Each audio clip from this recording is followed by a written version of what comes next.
కళ్యాణ్ గారు వస్తారు అంటే లేదండి. ఇప్పుడు రాజకీయంలో పదవుల్లో ఉన్నారు, వాళ్ళ జేబుల్లోంచి ఒక రూపాయి కూడా తీసి పెట్టలేదు. గవర్నమెంట్ సొమ్మనే కాదు, తీయడానికి కూడా రకరకాల చోట్ల రకరకాలుగా జరుగుతున్నాయి. వీళ్ళకి ఆ ఫండ్ ఇవ్వాలి, ఈ ఫండ్ ఇవ్వాలి, దాంట్లో కూడా డబ్బులు తినే వాళ్ళు ఉన్నారు. ఎమ్మెల్యేలు అవుతాయండి, ఎంపీలు అవుతాయండి, మంత్రి ఎవరైనా కానివ్వండి. బట్ కళ్యాణ్ గారు ఏ పదవి లేకపోయినా ఆయన సినిమాల ద్వారా వచ్చే డబ్బు ఏదైతే ఉందో 80% ప్రజలకు ఇస్తున్నారు. 20% ఎంతో కొంత ఆయన సేవలకు అయినవ్వండి, ఇండివిజువల్ గా అయినవ్వండి ఆయన వాడుకుంటున్నారు. ఎవరు సార్ ఇప్పుడున్న రోజుల్లో మనం సంపాదించుకున్న జోబుల నుంచి తీసి పెట్టే నాయకుడు ఎవరున్నాడండి? ఎవరు ఉన్నారా సార్? ఎవరు లేరండి. ఓన్లీ కళ్యాణ్ గారు. ఆయన రాజకీయాల్లోకి వస్తే మార్పు అనేది డెఫినెట్ గా జరుగుతుంది. ఆంధ్ర అనేది డెవలప్మెంట్ ఖచ్చితంగా చేస్తారు. బీజేపీ ద్వారా ఆంధ్ర డెవలప్ జరగాలి కాబట్టి అది పవన్ కళ్యాణ్ గారి వల్ల, చంద్రబాబు నాయుడు గారి వల్ల అవుతుంది.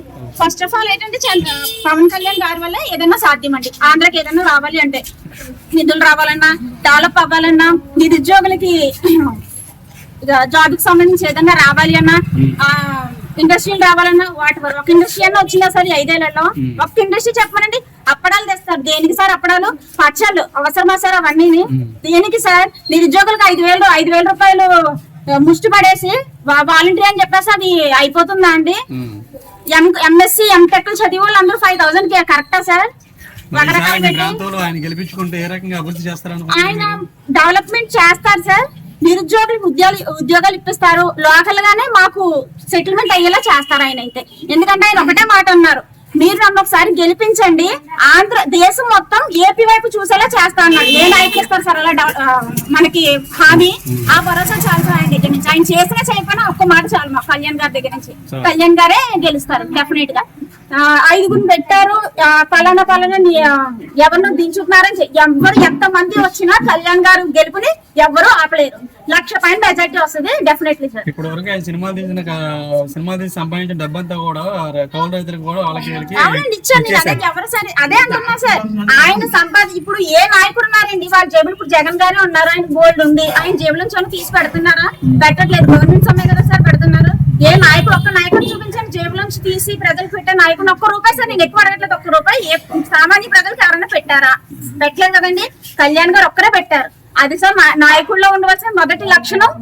మన గవర్నమెంట్ మీదకి సంబంధించింది కాదు, మన జేబులోంచి తీసి సామాన్య ప్రజలకి హెల్ప్ చేస్తున్నామా లేదా నాయకుడు ఉండాల్సిన మొదటి లక్ష్యం అండి. అది ఆయనకు మాత్రమే ఉంది. ఇప్పుడు వచ్చి నేను చంద్రబాబు నాయుడు గారిని చూసాను, ఆయన చాలా చేశారు. వాట్ ఎవర్ వచ్చినారు, తిన్నారు. బట్ ప్రజలకి మంచి చేయాలి. పదవిలో ఉన్నా లేకపోయినా ప్రజలకు మంచి చేయాలి. అది ఏకైక నాయకుడు ఆయన. ఆయన తర్వాత ఎవరు లేరండి. ఫస్ట్ ఆఫ్ ఆల్ ఉన్నది మన ఆంధ్ర వాళ్ళు చెప్పేవారు సీనియర్ ఎన్టీఆర్ గారి గురించి, ఎలా అమ్మా అలా అమ్మా అని చెప్పి. ఆ తర్వాత ఆయన నేను చూడలేదు. నేను చిన్నపిల్లగా ఉన్నప్పుడు ఆయన ఎక్స్పైర్ అయ్యారు. నాయకుడు అంటే ఇలా అని చెప్పి పవన్ కళ్యాణ్ గారిని చూసాను ఈ 5 ఏళ్లలో. అంతకుముందు నాకు తెలుసు రాజకీయాలు. ఈ 5 ఏళ్లలో నేను చాలా చూసాను కళ్యాణ్ గారి దగ్గర చూస్తే ఎలా చేయాలి అని చెప్పి. అందుకే ఆయనే విన్ అవుతారని డెఫినెట్ గా. ఎంత మెజారిటీతో గెలిపించుకుందాం అనుకుంటున్నారు?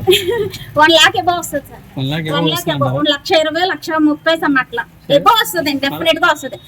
వన్ సైడ్ అయినా ఆశ్చర్యమేం లేదండి. వార్ వన్ సైడ్ అంటారు కదా, వన్ సైడ్ అయినా ఆశ్చర్యమేం లేదండి. మరి ఈసారి జగన్మోహన్ రెడ్డి ప్రజలకు చాలా అవ్వదు సార్.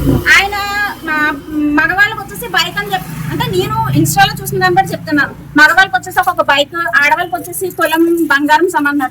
మీరు కారు ఇవ్వండి, ఇంటికి ఒక కారు ఇవ్వండి, మేము పవన్ కళ్యాణ్ గారికి ఓటేస్తాం.